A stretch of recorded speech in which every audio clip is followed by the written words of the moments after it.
हम लोग यहाँ पर देखने वाले विमी सूत्र। किसी भौतिक राशि का विमी सूत्र डायमेंशनल फॉर्मूला कैसे बनाया जाता है फिजिक्स के अंदर, भौतिक शास्त्र के अंदर। तो विमी सूत्र के लिए सबसे बेसिक चीज हम लोग को याद रखना पड़ेगा, इसका सीक्वेंस ये होता है एम एल टी और ए। बहुत से बच्चे इसी एम एल टी और ए में कंफ्यूज होते हैं, तो यहाँ पर हमको सबसे बेसिक तरीके से एम एल टी और ए के बारे में समझना है। एम का मतलब होता है मास, और मास हिंदी में होता है द्रव्यमान, जिसको हम एम से डिनोट करते हैं। एल मतलब होता है लेंथ, लेंथ मतलब होता है लंबाई। लेकिन जब भी ये किसी भौतिक राशि की यूनिट में आएगा तो इसके लिए मीटर का यूज होगा, मीटर का यूज होगा, एम का यूज होगा। इसके लिए यूज होगा किलोग्राम का। तो अगर कोई भी भौतिक राशि किलोग्राम में दी हुई है तो उसके लिए मास का यूज होगा। मास जो विमी सूत्र में एम जो फॉर्मूला बना है, विमी सूत्र का जो फॉर्मूला बनता है उसमें एम को डिनोट करता है। ये आप लोगों को यहां पर याद रखना है। एल टी का मतलब होता है टाइम, एल मतलब लेंथ हो गया, टी का मतलब टाइम, समय। और इतना याद रखना है कि अगर कोई भौतिक राशि हमारे पास दी हुई है तो उसमें समय दिया होगा तो उस समय को सेकंड में परिवर्तित करना है, तब हम उसका विमी सूत्र बना सकते हैं। एंड यहां पर देखिए ए मतलब होता है एम्पियर। एम्पियर जो है हिंदी में भी हम इसको एम्पियर बोलेंगे, और ये विद्युत धारा का मात्रक है, विद्युत धारा का मात्रक है, करंट का मात्रक है। तो बेसिक तरीके से जब हमको विमी सूत्र बनाना है किसी भी भौतिक राशि का, विमी सूत्र बनाना है, डायमेंशनल फॉर्मूला बनाना है, तो उसके फॉर्मूले के सीक्वेंस को याद रखना है। स्क्वायर ब्रैकेट के अंदर, बड़े कोष्ठक के अंदर आपको एम एल टी और ए लिखना है। जो भी भौतिक राशि होगी उसके बारे में सारी डिटेल, और डिटेल के साथ साथ सबसे पहले उसके यूनिट, और उसको किलोग्राम, मीटर, सेकेंड और एम्पियर में चेंज करके एम एल टी ए वाला फॉर्मूला बनाएंगे, जिसको हम विमी सूत्र बोलते हैं, डायमेंशनल फॉर्मूला बोलते हैं। किसी प्रकार से कोई दिक्कत नहीं होना चाहिए। याद रखिएगा एम मतलब होता है मास, द्रव्यमान में लिखेंगे, किलोग्राम में चेंज करना पड़ेगा। एल मतलब होता है लेंथ, लंबाई हिंदी में, और मीटर में अगर कोई चीज होगी तो उसको लेंथ से हम डिनोट करेंगे। टी मतलब होगा टाइम, समय। ए मतलब होगा एम्पियर। एक छोटा सा एग्जांपल, एक दो एग्जांपल हम यहाँ पर हम लोग सॉल्व करेंगे, और उस एग्जांपल की डेफिनेशंस को भी डिस्कस करेंगे, ताकि आपको चीजें समझने में ज्यादा दिक्कत ना हो।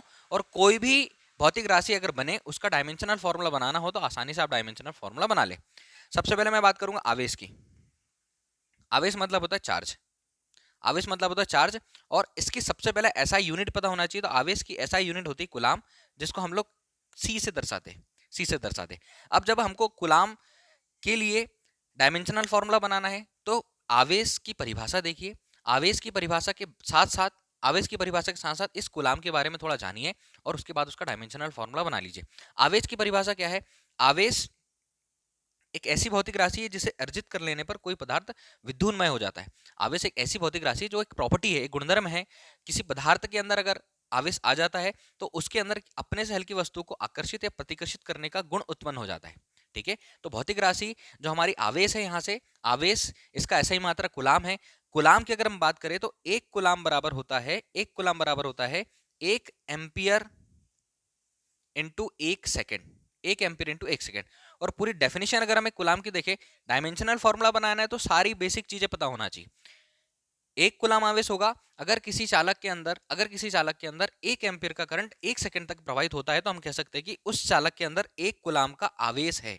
अगर किसी चालक के अंदर 1 एम्पियर का करंट 1 सेकंड तक प्रवाहित होता है, फ्लो होता है, करंट फ्लो होता है, तो हम उसको बोलेंगे कि उसके अंदर 1 कुलाम का आवेश है। अब देखिए, जब हमने ऐसा ही मात्रक आवेश का कुलाम बनाया, कुलाम के साथ साथ 1 कुलाम बराबर 1 ampere into 1 second, dimensional formula बनाना था तो ए के प्लेस पर ए लिख लेंगे, एम्पियर के प्लेस पर ए लिख लेंगे, सेकंड उसके प्लेस पर टी लिख लेंगे। तो डायमेंशनल फॉर्मूला हम बना सकते हैं आवेश का एटी। इंपॉर्टेंट है, याद रखिएगा, आवेश का डायमेंशनल फॉर्मूला, आवेश का विमी सूत्र एटी हो गया। या इसको अगर हमको दूसरे और फॉर्म में लिखना है तो ब्रैकेट में आ जाएगा m की पावर 0, l की पावर 0, t और a। इसको स्क्वायर ब्रैकेट के अंदर हम यहाँ पर ऐसे लिख सकते हैं। याद रखिए, m की पावर 0 की वैल्यू 1 होगी, l की पावर 0 की वैल्यू 1 होगी, t की पावर 1 है, मतलब 1 दिया हुआ है, और a की पावर 1 है, तो यहाँ पर हमको कोई दिक्कत नहीं होनी चाहिए। आगे चलते सेकंड एग्जांपल लेते हैं। आई थिंक आपको ये समझ में आया होगा ना। हमारे पास इसके इस फॉर्मूले के अंदर, इस एसआई यूनिट के अंदर मास है, ना ही लेंथ है। एम्पियर था जो कि विद्युत धारा का एसआई मात्रक होता है, और सेकंड दिया हुआ था चूंकि आवेश, और आवेश का मात्रा कुलाम होता है। 1 कुलाम आवेश क्या होता है? 1 एम्पियर का करंट एक कंडक्टर में, एक चालक में अगर 1 सेकंड तक प्रवाहित होता है तो हम कह सकते हैं कि उसमें 1 कुलाम का आवेश है। सेकंड एग्जांपल लेते हैं, सेकंड एग्जांपल से समझते हैं। आई थिंक ये आप लोगों को अच्छे से समझ में आया होगा, बस आप सीक्वेंस याद रखेगा। एम एल ए टी, मैं यहाँ पर लिख रहा हूँ विद्युत क्षेत्र की तीव्रता, विद्युत क्षेत्र की तीव्रता, इंटेंसिटी ऑफ इलेक्ट्रिक फील्ड, इसको हम ई से डिनोट करते हैं। और ई इक्वल होता है F upon Q not. F upon Q not. F जो होगा बल होगा। आवेश की जब हमने बात करी तो आवेश दो प्रकार के होते हैं, एक होता है धनात्मक आवेश, एक होता है ऋणात्मक आवेश। एक धनात्मक आवेश, एक ऋणात्मक आवेश। और उसकी डेफिनेशन और उसके बारे में अगर हम जाने तो दो धनात्मक आवेश मतलब समान आवेश एक दूसरे को प्रतिकर्षित करते हैं और असमान आवेश एक दूसरे को आकर्षित करते हैं। तो दो प्रकार के आवेश होते हैं, एक आवेश होता है धनात्मक, एक होता है ऋणात्मक। तो दो लाइक चार्ज होंगे, two like charge repel each other, unlike charge attract each other. ठीक है, तो अब यहाँ पर जैसे ही हम बात करेंगे एफ और अट्रैक्ट और रिपेल की बात करेंगे तो उनके बीच में एक बल लगेगा। दो आवेशों के बीच में एक बल लगता है, दो आवेशों के बीच में एक बल के बारे में हमने बेसिक चीजें देखी। यहाँ पर बल की बात करते हैं तो इन दोनों आवेशों के बीच में एक बल लगता है और बल का ऐसा ही मात्रक होता है, बल का ऐसे मात्रक होता है न्यूटन। तो जब भी हम लोग डायमेंशनल फॉर्मूला विमीय सूत्र बनाएंगे तो हमको ऐसा ही मात्रक भी पता होना चाहिए। तो न्यूटन, बल का ऐसा ही मात्रक न्यूटन होता है।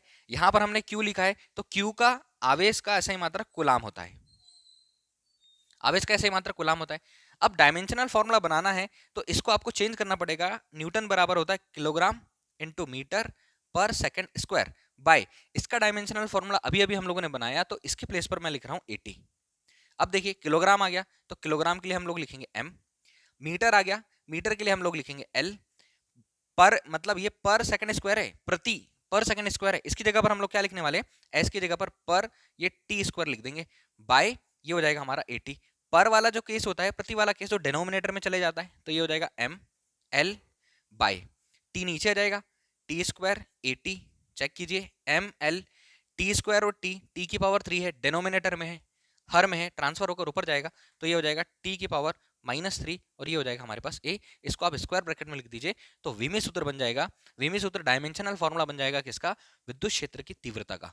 ये आप लोगों को यहाँ पर अच्छे से याद रखना है। जब भी विद्युत क्षेत्र की तीव्रता की बात आएगी तो विद्युत क्षेत्र की तीव्रता एफ अपन क्यू नॉट होता है, Newton upon Q coulomb. Newton F का मात्रक है, क्यू आवेश का मात्रक कूलाम है, न्यूटन को हम लोग किलोग्राम इंटू मीटर पर सेकंड स्क्वायर लिखते हैं।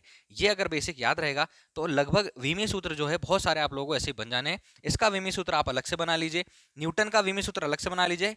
किलोग्राम के लिए आ जाएगा यहाँ पर हमारे पास m, मीटर के लिए आ जाएगा लेंथ, एस स्क्वायर मतलब टाइम है, सेकंड स्क्वायर है, सेकंड स्क्वायर है तो आप इसको पर टी स्क्वायर लिख लीजिए और m l टी की पावर -2 इसको अलग से याद कर लीजिए। ए की पावर 0 चूंकि न्यूटन में एम्पियर की कोई बात ही नहीं होती इसलिए एम एल टी की पावर -2। तो कुछ चीजें जो मैं बता रहा हूं इसको आप लोग अच्छे से देख लीजिए, बाकी धीरे धीरे हम इसके बाद नेक्स्ट क्लास में डायमेंशनल फॉर्मूले के और एग्जांपल्स करेंगे। ये बेसिक तरीके से था, बेसिक तरीका आपको याद रखना है। डायमेंशनल फॉर्मूला जो बनेगा, विमीय सूत्र बनेगा, उसका फॉर्मूला है एम एल टी और ए, मास, लेंथ लंबाई, टाइम सेकंड और एम्पियर मतलब होता है विद्युत धारा। उसके हिसाब से हम डायमेंशनल फॉर्मूले को बनाते हैं, विमीय सूत्र को बनाते हैं। बहुत इंपॉर्टेंट होता है फिजिक्स में, ये भौतिक शास्त्र में बहुत इंपॉर्टेंट होता है। धीरे धीरे आगे क्लास में हम लोग नेक्स्ट और अच्छे वीडियो यहाँ पर हम कंप्लीट करेंगे, बाकी सारे टॉपिक पर भी हम अच्छे से डिस्कस करेंगे। दोस्तों इस क्लास में इतना ही, नेक्स्ट क्लास में मैं फिर से मिलूंगा, तब तक के लिए थैंक यू सो मच।